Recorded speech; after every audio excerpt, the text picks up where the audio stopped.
23 псалм, страстен превод. Господ е моят най-добър приятел и пастир. Винаги имам повече, отколкото ми е нужно. Той ми предлага място за почивка в неговия оазис на мир, където ме потапя себе си. Там се отпускам край тихите води на блаженството. Той отваря пред мен пътища към своята радост и възстановява душата ми. Води ме по пътеките на правдата, за да прославя името му.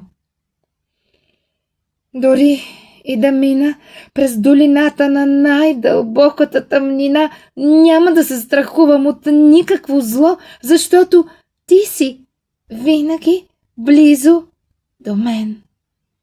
Твоят жезъл на властта и твоята тояга на закрилата ме утешават и ме карат да се чувствам в безопасност. Ти приготвяш пред мен пиршество в присъствието на моите врагове. Помазваш главата ми с елей на радост и чашата на благословението ми прелива. Твоята доброта и любов ще ме преследват през всичките дни на живота ми и аз завинаги ще намеря своя дом в твоето присъствие.